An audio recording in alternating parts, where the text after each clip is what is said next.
abakulembeze b'eddiini okuva mu bitundu eby'eggwanga ebyenjawulo nga bali wamu n'Anti-Corruption Coalition batudde okutema empenda okulaba ng'ennongosereza ekolebwa ku tteeka ly'obuli bw'enguzi eriri mu Paalamenti.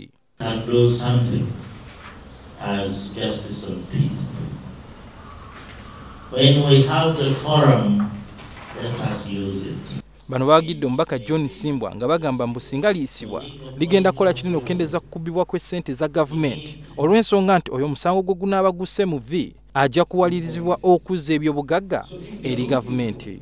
Bano ababbi bajja mu makanisa oba bajja mu mizikiti babamanyi. Twagala okulaba nti balina engeri gye babayisaamu.